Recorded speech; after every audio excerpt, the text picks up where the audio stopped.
Estamos ao vivo. Pera aí. Daqui a pouco está entrando aqui. Hoje nós vamos falar de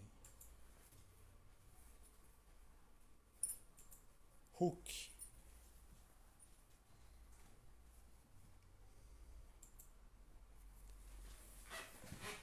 Pera aí que nós estamos só resolvendo um negocinho aqui.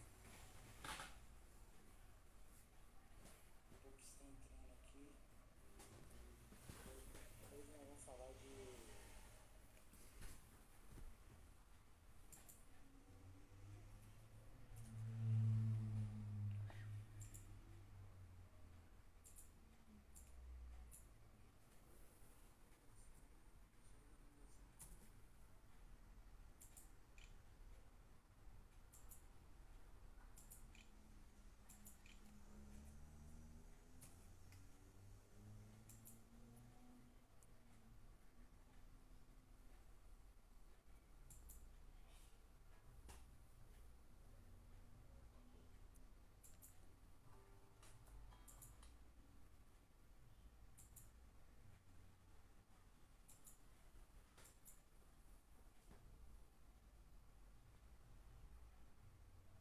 Estamos entrando agora.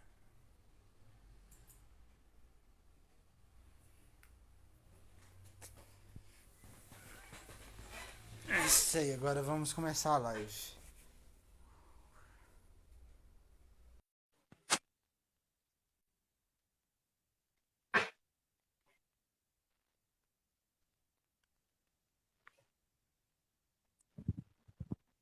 E aí? Opa, E aí? Tá ouvindo direitinho tudo aí? bem? Tudo bem. Então, Tá. Hoje deixa eu só dar opa, vou dar uma aumentada aqui. Beleza. isso aí, hoje nós vamos falar sobre Hook. É, falar sobre o Ulisses Esmeralda, né? Isso, Golias Esmeralda. Aí tem que baixar o som aqui. Agora não vai interferir. Deixa eu molhar a garganta aqui. Uhum. Falar um pouco baixo, minha mãe está assistindo novela. Tá vendo? Então, A gente deixa eu ver. empolga e dá problema. Sei como é. Então, vamos começar. O Maurício quer participar? O Maurício não vai poder participar hoje, não. A mulher dele tá com dor de cabeça e ele falou que não vai poder. Ah, tá. Tá bom. Melhoras para ela, né? Pois é. Aí, quando isso, nós vamos aqui dando procedimento, né? Uhum. Aí, começando pelos primeiros contatos que teve com o personagem, né? Uhum. É, bom, pessoal, para quem não sabe, o Hulk, ele foi um personagem criado pelo Stan Lee e pelo Jack Kirby em 1900 e quanto? 62 ou 63? Não sei exato. Eu não sei. Eu só sei que foi no começo da década de 60. Foi junto com. O, Foi junto com. o, foi junto com o Homem de Ferro. É só lembrar de uma live que eu e o Felipe fizemos Aham. sobre uma live sobre que nós fizemos, né? Que eu falei lá sobre o Quarteto Fantástico, falei mais sobre o Homem de Ferro, né? Mas eu Aham. citei um pouquinho o Hulk. O Hulk era o medo da, de uma guerra nuclear que existia por causa da União Soviética e dos Estados Unidos. Tanto que vai um sociólogo francês chamado Raimundo Aron vai dizer paz impossível, guerra improvável. Ou seja, era quase que difícil uma guerra, mas não impossível. O medo que permeou muito, por muito tempo, esse medo da guerra nuclear até hoje. Até hoje, isso é uma herança da Guerra Fria. E o Hulk é uma consequência desse medo que tantos os americanos e outros povos têm. Por exemplo, os japoneses. Os japoneses, eles criaram o Godzilla como o símbolo do medo das armas nucleares. Uhum. Só E os caras, em geral. os kaijus, os titãs, né? Kaiju, antes essa palavra não tinha tradução, pessoal. Agora ela tem, que é algo mais próximo de titã, né? Que é titã, né, da mitologia grega.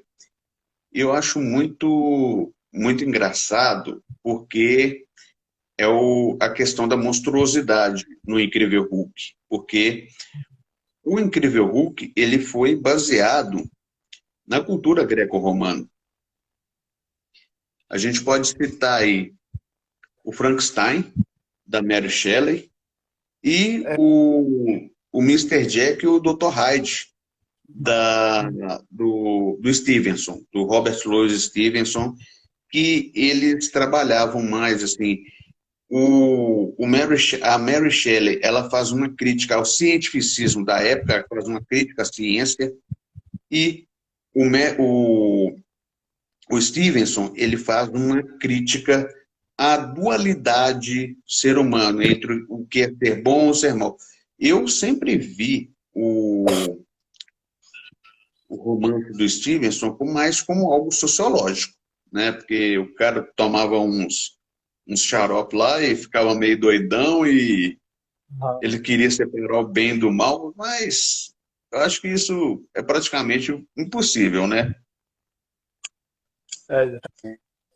Tanto que o Stan Lee até fala, né, que ele assistiu o Frankenstein e ficava pensando assim, o monstro lá é inocente, porque o pessoal tá caçando ele. E com base nisso, ele teve pouca ideia de fazer o Hulk, né? Sim, isso aí, essa é uma análise que a gente tem que ver. Análise sobre o que é o monstro e o que é o herói nessa história. Aham. O que, sobre essa questão, assim, deixa eu coçar aqui, pronto.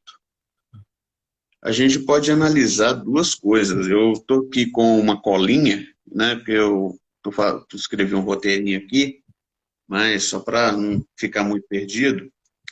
Aham. Bom, gente, sobre o monstro-herói, destaca a importância dos personagens, uma vez que são seres intrigantes, seres que eles estão sempre ali, tendo um espaço de destaque na cultura escrita, como permeiam o imaginário humano. O Jekyll e o Bruce Banner, vamos colocar assim, ele tem essa imagem de grandiosidade que passou a ser modificada. E a gente pode colocar sobre essa questão, o que é o monstruoso, né?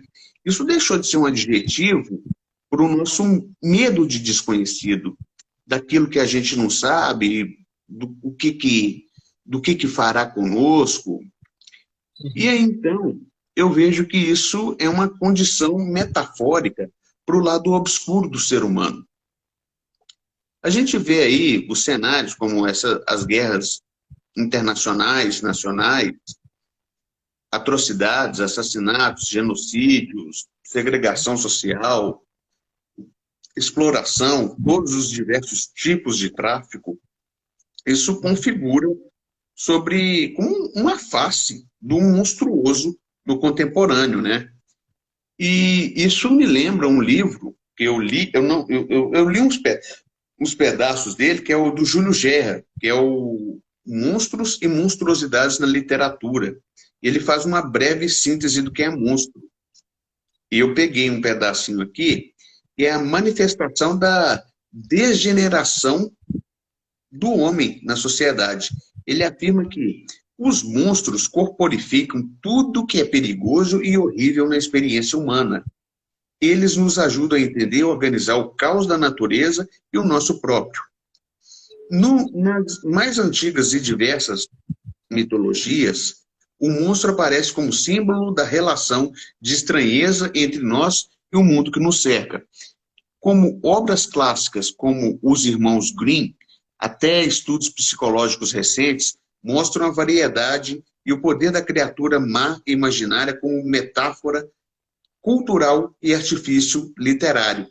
Nesse caso, a monstruosidade carrega implicações tanto estéticas quanto políticas.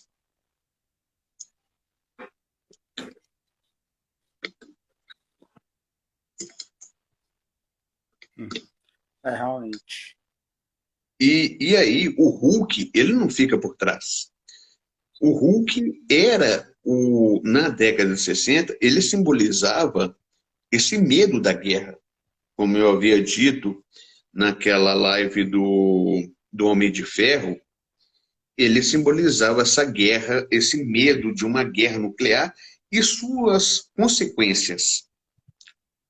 Mas, na história, eu acho que existe aí o Stan Lee, ele caprichou, porque o Bruce Banner é um cara que é totalmente retraído, uma pessoa que tem uma raiva reprimida por causa do pai dele.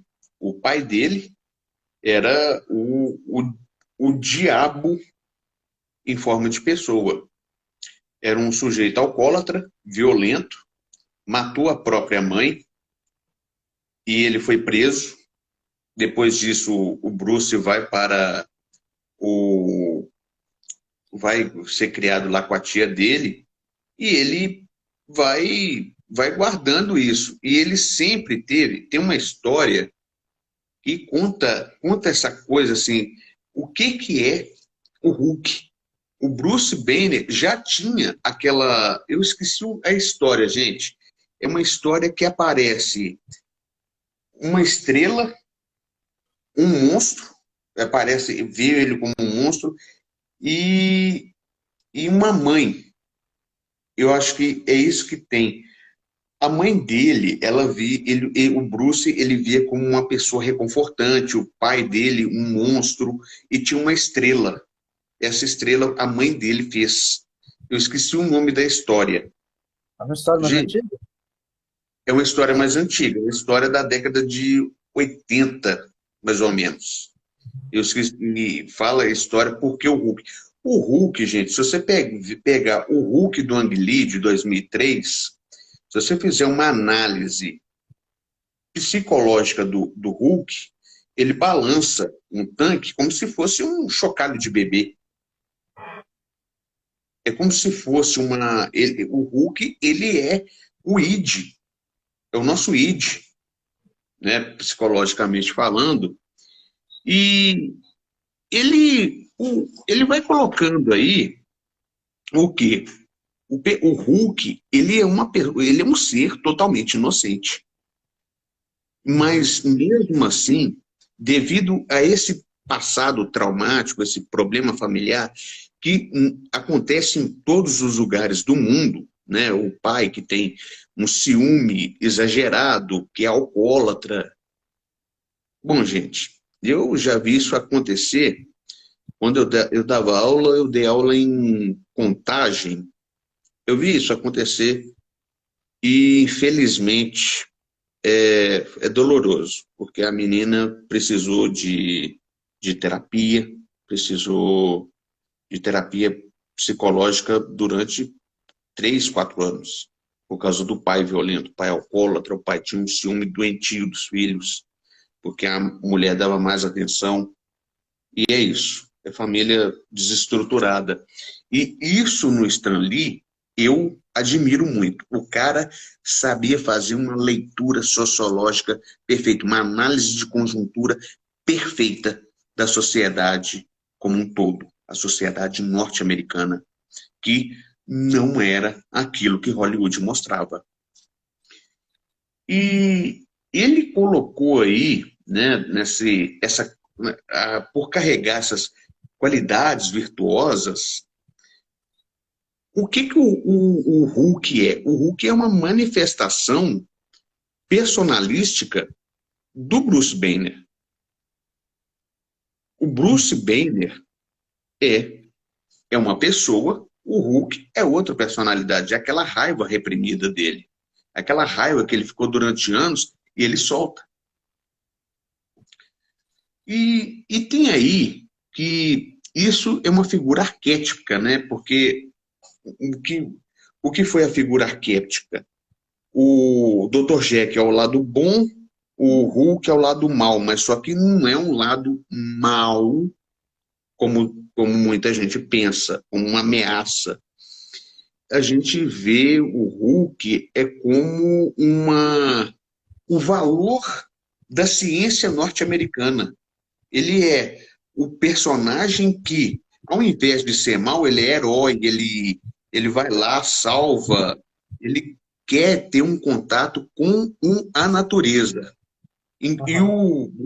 o Bruce Banner é doido querendo acabar com isso, né? Para ser uma pessoa normal, ele não pode. Porque o Hulk não, o Bruce Banner, ele é igual o Cavaleiro da Lua. Ele sofre de transtorno dissociativo de identidade. Uhum. Aí só que negócio sobre o id. O id é a parte de. É o lado animalesco, tem Ah, um ego que é parte mais ou menos, e o superego. É ok. aquela teoria freudiana que eu não sou Ah, muito fã, né? aham. Mas a gente vê aí, Mediu os dois? É o superego que mediu os dois? que media, a gente vê aí como é que esse arquétipo do herói, ele é uma coisa assim, é uma fabricação de um mito que pode ser explicada da seguinte maneira. Uhum. Nada mais simples dizer que o herói, seja ele de procedência mítica ou histórica, seja ele de ontem ou de hoje, é simplesmente um arquétipo que nasceu para suprir muitas das nossas deficiências psíquicas. De outra maneira, como poderia explicar o contato mútuo e direto que mantiveram entre si?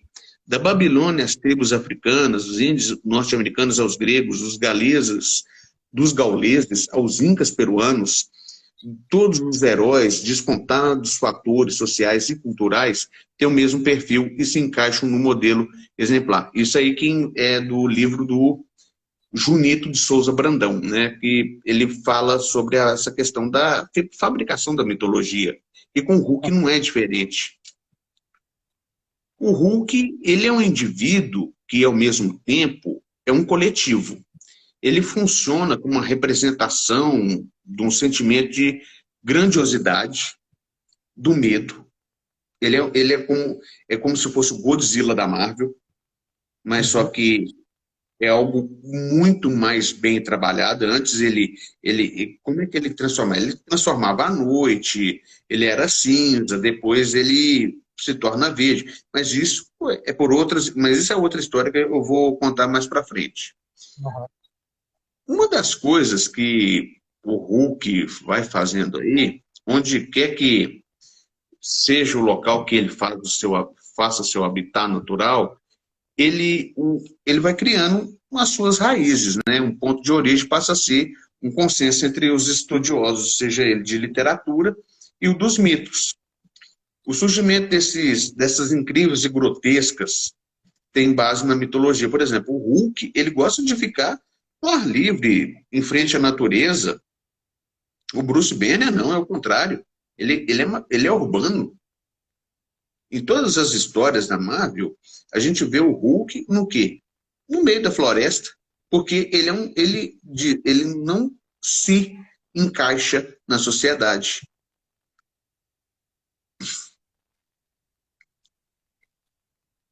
Portanto, a gente vai vendo aí que existe uma certa hibridização antropológica social, né? Porque a gente vê o que acontece, essa questão, como eu poderia dizer, o Hulk é um ser primitivo, é aquele ser, como eu havia dito antes, é, é, um, é um ser que o Bruce Banner, ele é pode criar várias personalidades.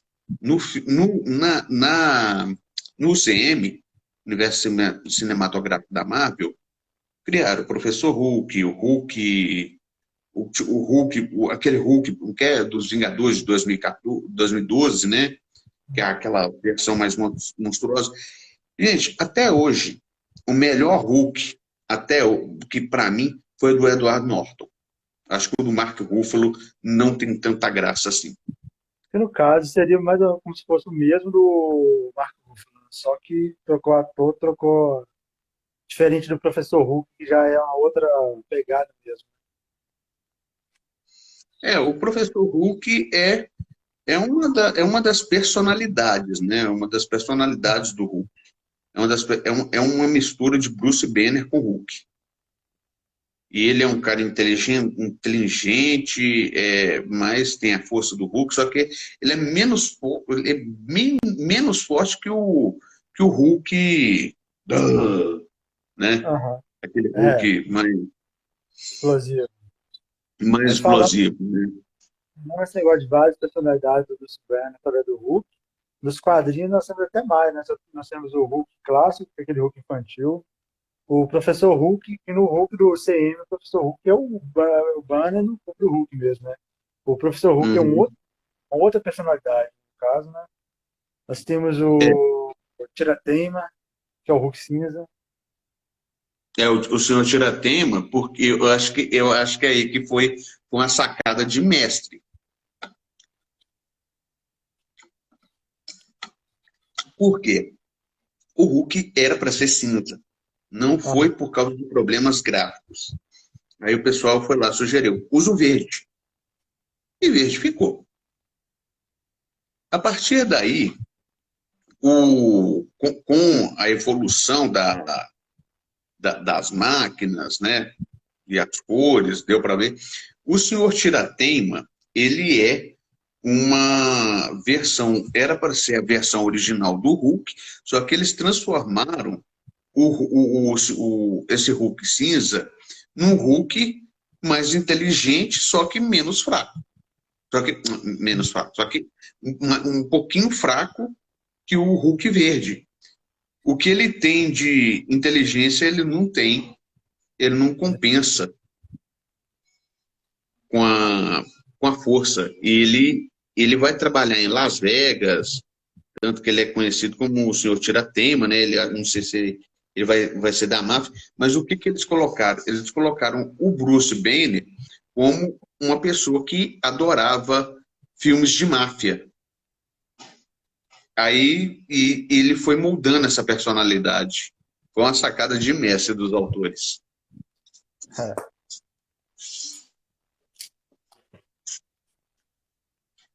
Aí inclusive a questão do Tirateima tem uma personalidade bem diferente, né? Que também é mais sacana. Ele é sacana, ele é totalmente sarcástico, né? Aham. Ele é aquele cara que quer tirar vantagem do Bruce Banner. E ele tenta aí fazer uma certa hegemonia.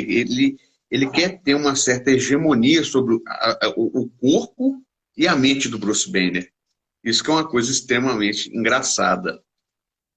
Porque Uhum. dessas três personalidades clássicas, né, que o Hulk cinza é o que mais apresenta inteligência social. O Bruce não tem inteligência social assim, não é tão avançado. O Hulk também, o Hulk verde também não, mas o cinza tem. E ele, consequentemente, desenvolve isso de uma maneira muito bem escrachada. Aí trabalha um pouco esse caráter da monstruosidade, né? Porque essa forma do grotesco, do nefasto, essas maldades físicas abomináveis que ele faz, né? Porque ele age, a maldade dele, ele age de maneira oculta, né? Ele fica entre o anti-herói e o vilão.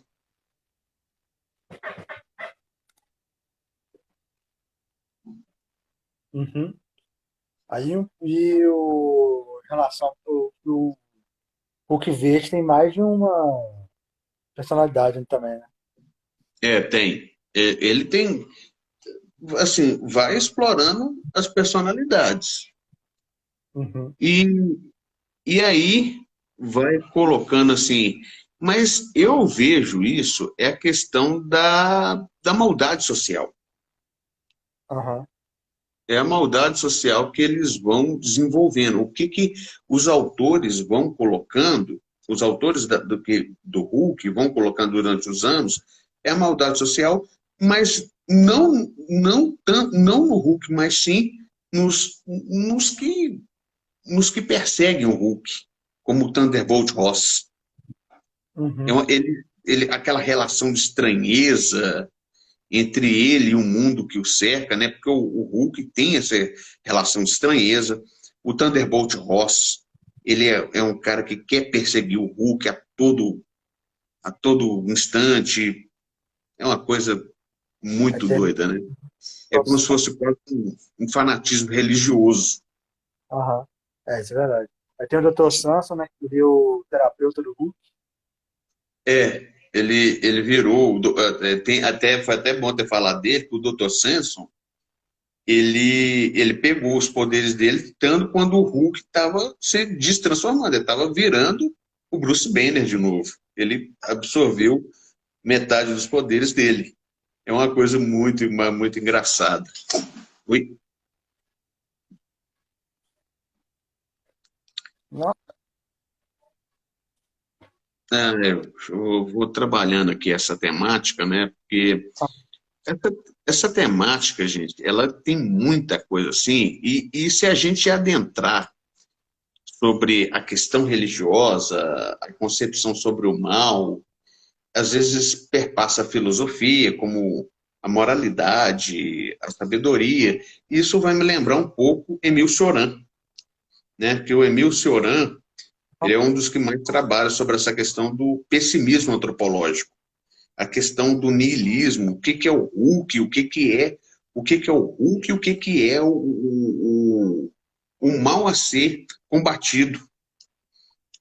O que que é o Hulk na questão, gente? Ele é um monstro, ele é um herói, mas a Marvel cria como um herói. Muitos veem como um monstro.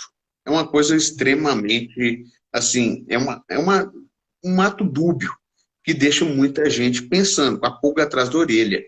Ainda mais quando Mas ele fica doido, né? e aí que está o pequeno porém. Quando a gente vê aí que o Thunderbolt Ross, que é obcecado em pegar o Hulk, ele vê aquela questão assim, ele quer pegar como um mecanismo de defesa. Ele é apaixonado o Bruce Banner é apaixonado pela filha dele. Ele vê aquilo ali com total desprezo. Ele vem de uma família de militares, quer que a filha dele case com um militar. Você vê aí a questão do patriarcalismo, né? A questão do patriarcalismo, você vê outra questão também, que é o que é o meio militar? O que é o código de honra militar? Não, é tipo, a minha filha só vai casar com um da tribo, não com um, um Zé Ninguém, um físico nuclear, que na verdade é um Zé Ninguém. Isso aí é uma frustração e uma insatisfação que o Thunderbolt Ross tem. E tanto que nesse quadrinho, o Hulk vê o Thunderbolt Ross como o pai dele. Ele lembra, ele vê-o como uma ameaça, ele vê a Beth quase como... Ele gosta da Beth? Gosta, mas ele vê ele quase como a mãe. É uma coisa muito, mas muito engraçada isso, como o quadrinho trabalha. Gente, esse quadrinho, eu esqueci o nome dele, mas ele é muito pesado. Ele é bastante pesado. Quando eu li ele, assim, eu vi por duas perspectivas. Tanto como, assim, eu me coloquei como pai e me coloquei como professor. e é uma perspectiva muito pesada. Porque são elencadas aí umas questões. O mal metafísico, o mal físico e o mal moral. Os três maus que existem. Eu coloco aí esse mal metafísico aquela questão do impacto, do sofrimento que vai ter, um ser humano vai ter sobre sua vida inteira. O mal moral, que é a violência física, a violência psicológica. Quer dizer, perdão, o mal moral é a violência psicológica, né? O desprezo. Isso o Bruce vai levar a vida toda do pai dele. O pai dele, acho que ele encontra com o pai dele, ele depois, não sei o que acontece, que ele briga, eu esqueci, mas acho que o pai dele morre, ele bloqueia aquilo, acho que o pai dele tenta matar ele vai para depois que ele sai de uma clínica psiquiátrica, acho que o Bruce tenta matar ele, e ele bloqueia, fala, não, meu pai morreu, foi de uma doença. Isso aí é um fenômeno constituinte para o Hulk. Ele bloqueou aquilo para não ter que sofrer. Coisa que acontece com muitas pessoas. Isso aí, gente, eu colocaria também o mal metafísico, que pode ser entendido também de outra maneira, que é a própria condenação de que todos os seres vivos estão sendo destinados a morrer. Mas só que o Hulk não consegue morrer. O Bruce Banner já tentou dar um tiro na boca, só que o Hulk segurou a bala com os dentes. Uma coisa totalmente doída, né? Porque se o Banner morrer, meio que fica só o Hulk, né? Acho que nem o Maestro.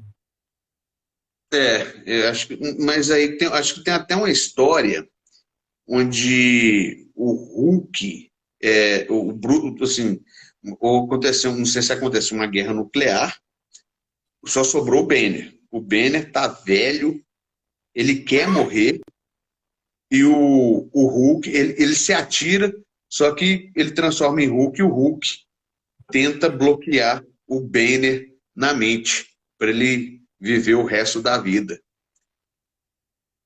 Essa segunda categoria, né, que é do mal a ser entendido, que é a física, ele afeta a integridade do ser vivo, né? E isso eu vou falar de novo, que é o que o Gerra vai dizer esse não é um mal limitado a causar os danos no corpo, mas é desestabilizar,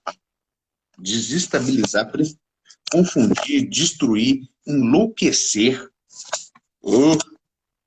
Fica aí. Enlouquecer uma pessoa.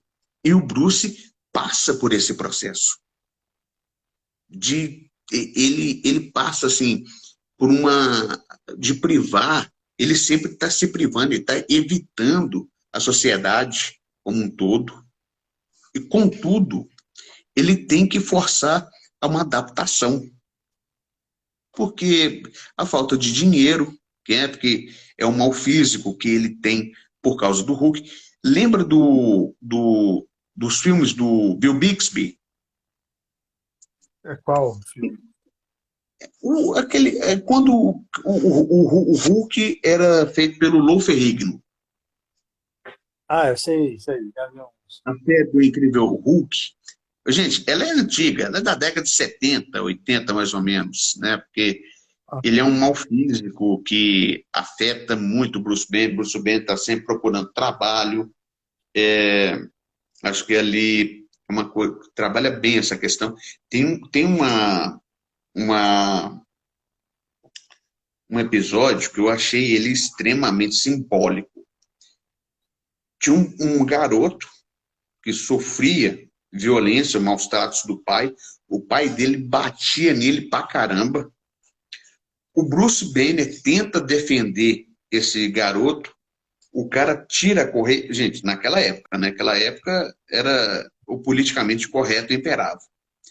O pai dele tira a correia, vai bater no Bruce Banner fica com raiva, transforma no Hulk, e ele enfrenta, ele como Hulk, enfrenta o pai. E depois o pai vai aquela espiral de lembrança ruim do pai dele batendo nele. Ou seja, é uma espécie de mal físico. Eu Uhum. diria mais que isso é mais um mal moral, porque você é vítima de uma, você é vítima dessa de problemas psicológicos, depois quer descontar na outra pessoa. É tipo o Eustácio no Coragem, o Cão Covarde. Ele é eu nunca vi o Eustácio, por mais que ele seja o vilão algumas vezes, eu vejo que ele mais vítima do que o próprio Coragem, porque o jeito que ele foi tratado pela família, chamava ele de idiota, e ele foi colocando. E isso vai acontecendo com o pai do Hulk. E assim, mas só que é de uma perspectiva diferente. O pai, Aham. o Eustácio, ele é aquele cara que sofreu com a família e quer descontar no Coragem, porque ele tem o carinho da Muriel. O Coragem tem um carinho da Muriel e ele não tem, ele borra de ciúme daquilo. Aí ele vai criando assim aquela. Como é que a gente pode dizer? Eu digo assim que ele tem mais transtorno de personalidade borderline. Gente, me desculpa, não entendo muito psicologia. Ele tem uma personalidade limítrofe com isso. É psicose, uma neurose, do mesmo jeito que o Hulk tem. O Bruce Banner, ele tem uma neurose de evitar as pessoas a todo momento, por causa do Hulk. Isso afeta muito o psicológico e o bem-estar mental, da saúde mental.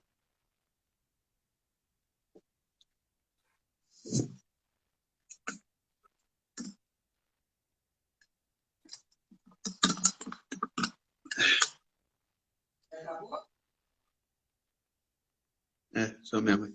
Não, ainda não. Eu só vou terminar aqui a questão Uhum. do mal moral, que é o mal moral, esse aqui, ele é mais colocado na ideia de que o indivíduo, o mal moral acontece quando o indivíduo age em prol de afetar o outro e causar, de maneira planejada ou impulsiva, algum dano e sofrimento. Nas palavras do Gea, ele consiste na desordem da vontade humana, quando a volição se desvia, ou seja, volição quer dizer vontade, se desvia da ordem moral livre e consciente. Vícios, pecados, crimes são exemplos de mal moral. Enquanto o mal físico é sempre ser sofrido, quer ele afete a nossa mente ou o nosso corpo, o mal moral surge quando, livre e conscientemente, infligimos sofrimento nos outros. Para que esse tipo de mal possa ocorrer, a gente tem de decidir abandonar sua integridade moral. Ele, assim, afeta tanto a vítima quanto o agente. A Beth Ross é um exemplo disso. Bruce Banner também, por causa do Hulk.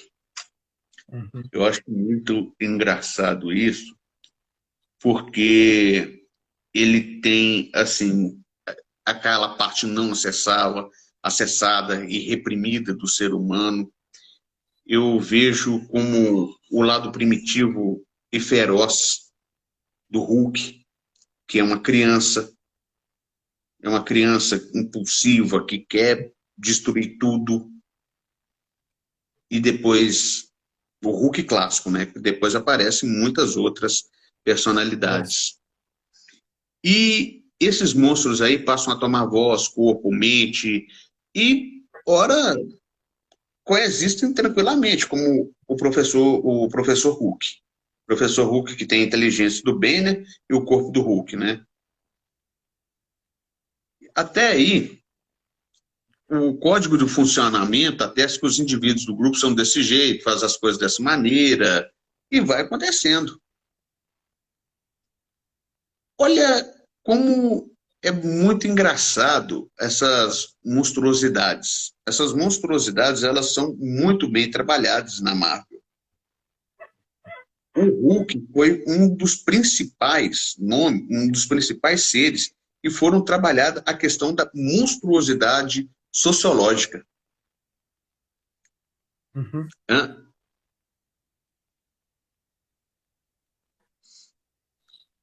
E tanto que a gente pode dizer aí que esse monstro do romance, que é diferente dos quadrinhos, por exemplo, o Frankenstein. O Frankenstein é diferente do Hulk. A gente pode colocar aí, né, a criatura foi um dos pilares literários, de acordo com o próprio Stan Lee, para a construção do personagem quadrinesco Incrível Hulk. O monstro do romance, diferente dos quadrinhos, aborda tanto questões éticas quanto morais do seu tempo, no século XIX. Por exemplo, as influências científicas calcadas nas reflexões de Erasmus Darwin, que foi um pensador, um filósofo, e de Francis Galton. Os dois cientistas da época se destacaram por trabalhar com conceitos como evolução do ser humano por meio de avanços científicos e hibridização genética, seleção de espécies e eugenia, não compreendida com o sentido que recebeu a partir das experiências nazistas, mas no sentido de aprimoramento da raça humana como um todo, sem distinções ou favorecimento de um grupo em detrimento dos outros. Impressionado por tal conhecimento e discussão, a Shelley trabalha esse romance. Então, Stan Lee, ele pega esse conceito do aprimoramento humano. E o que o Hulk é? O Hulk é forte, o Hulk, ele quanto mais furioso, mais forte ele fica. O corpo dele é resistente à bala. É uma coisa muito engraçada isso. E aí, como essa mencionada, essa personalidade, assim, essa questão obsessiva que o Bruce Banner tem em se tornar um ser normal, ele exemplifica essa questão da monstruosidade presente, né? Porque dá para ver o caráter prometeico do personagem, né? Porque como é que chama? Essa é a síndrome de Prometeu, que ele leva a ser desmedido nas suas buscas e desejos. Aí, o Bruce, ele tende a ser mais monstruoso que o próprio Hulk. Uhum.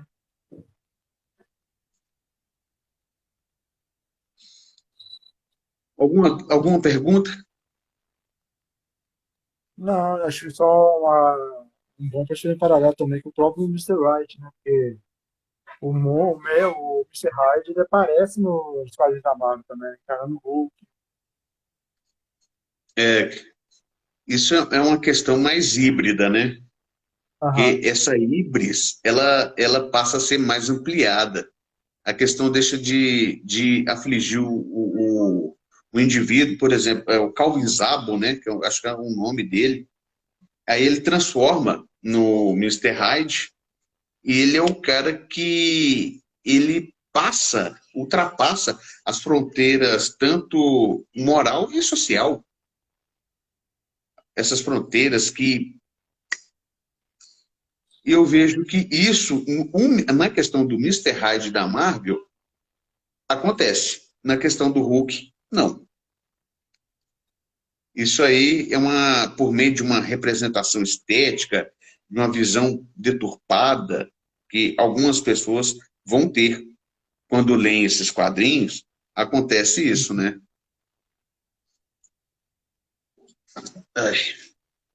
Ai, meu pé deu uma dormência aqui que tá feio.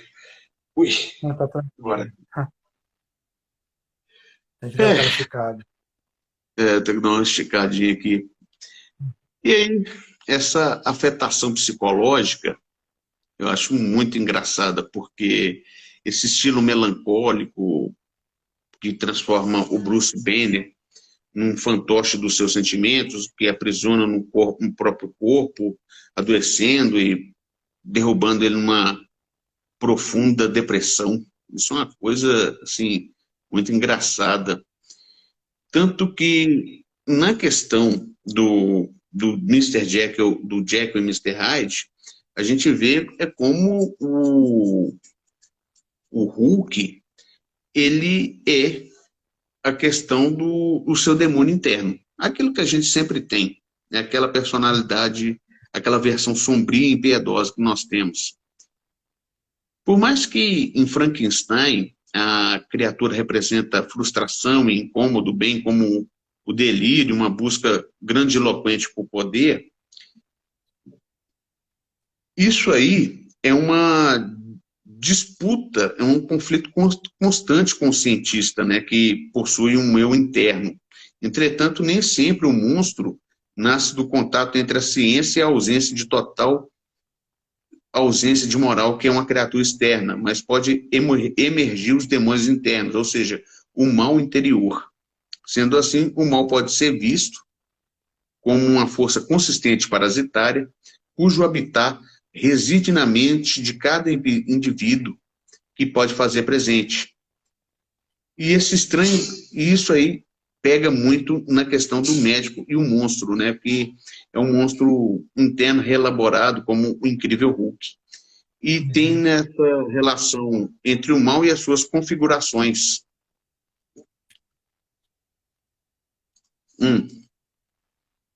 Aí um outro ponto também, geralmente os vilões do personagem tem aquela relação com o próprio personagem, né? Tipo, o líder, que o Hulk é o versão monstro, porradão, o líder seria a versão inteligente. Com a... Eu vejo o líder mais como a versão. Ele é como se fosse o charada do Hulk. Ele é aquele cara, é aquele vilão inteligente, tenta bolar planos. Ele é a versão mais. Ele é aquela questão do. A ciência que ultrapassa a moralidade. E eu vejo ele mais como a anticiência. E o Hulk é aquele cara que combate ele com a força, né? Aham, realmente. Porque as motivações aí são totalmente diferentes. O líder, ele fica sempre naquela tênue batalha entre o eu e o outro. Uma coisa muito, muito estranha isso. Mas evidencia aí a presença de questões como o duplo, né? Que a gente vê. O líder é uma versão, é uma contraparte do. Do Hulk. O Hulk é uma contraparte do Hulk. O líder, né? O líder é uma contraparte do Hulk. Que, enquanto ele é a versão mais inteligente, o Hulk é só força. E isso aí, gente, trabalha muito com a questão de psiquismo, né? O caráter do outro, não distante, mas que resiste mais assim, inconscientemente em cada indivíduo. E tem a personalidade boa e má, é uma coisa muito difícil de entender, mas dá para precisar. Aí já um outro ponto também que muita gente, nos quadrinhos, às vezes fala da questão do poder que o Hulk tem. De pegar o poder que ele tem, a representação do poder que ele tem.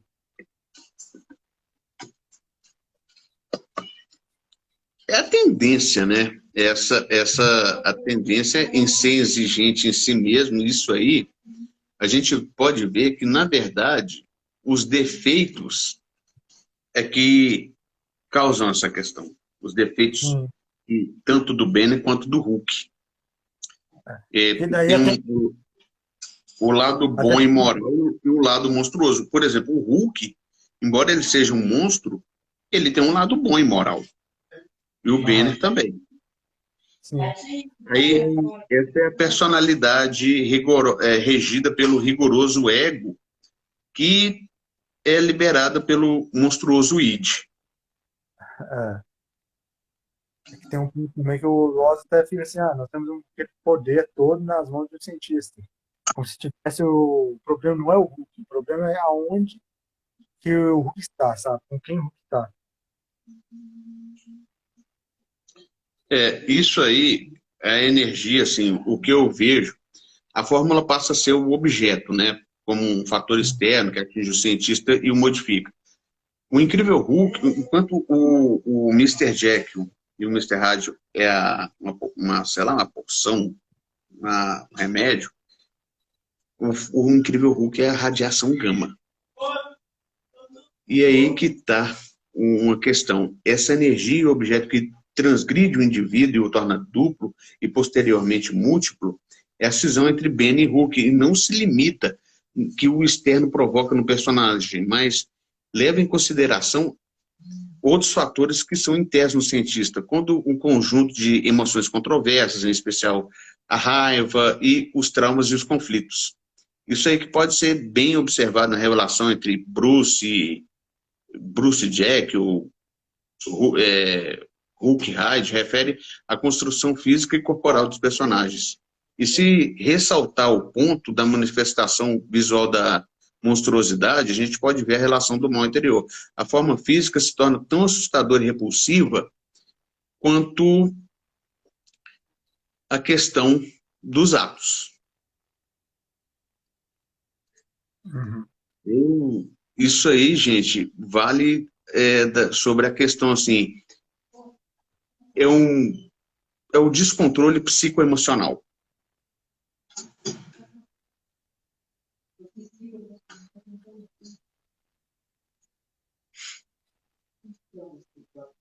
Isso aí, tem mais alguns pontos que ele. Não, eu acho que era só isso. Eu acho que vou trabalhar só isso aqui. E o Aham, ressignificado, né? O Hulk é uma miscigenação verbal e imagética do ser humano, aham, tanto no sentido freudiano, no id, no ego e no superego. E aí que está. E se a gente, no ato da leitura, a gente pode ver que a interação entre homem e texto no mundo, assim como indivíduos, múltiplos processos de diálogos, a gente vai vendo que a concepção do leitor é tão ampla quanto a questão da mídia e os diferentes tipos de texto. Assim, hoje, o que a evolução, tanto textual, do Hulk, ela acabou mudando muito. Antigamente, o Hulk era só Hulk esmaga. Hoje, já é bastante coisa. é bastante coisa. São personagens de extrema importância no que tange a imaginação e o processo de inferir, mas modifica como o leitor interage com as possibilidades verbais, tanto quanto as imagéticas, né? Eles, Aham, as HQs, elas proporcionam um processo de leitura textual e imagética de leitura que cada um desses pontos receba a sua devida importância. E o Hulk é um clássico caso nisso. E se a gente vê como, no passado, isso foi um funcionamento sociopolítico de...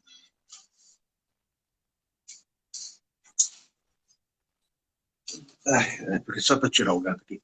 Como foi o funcionamento sociopolítico da Guerra Fria. Enfim, é isso aí. eu vou só vendo aqui. Gente, hoje busquei contextualizar bem essa questão do Hulk, o que era o Hulk na sua quintessência, mas a gente tem que trabalhar sobre a questão, assim, eu queria trabalhar mais a questão da monstruosidade heróica dele, né? Aham. Mas não vou poder muito porque o pessoal aqui já está dando sinais de cansaço. Eu Bom, então, qualquer Felipe, momento, obrigado, viu? lá. Eu A agradeço gente a fica bom participação. falar. Sim, pode deixar. Valeu.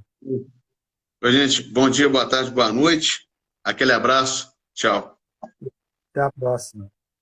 Até. Falou.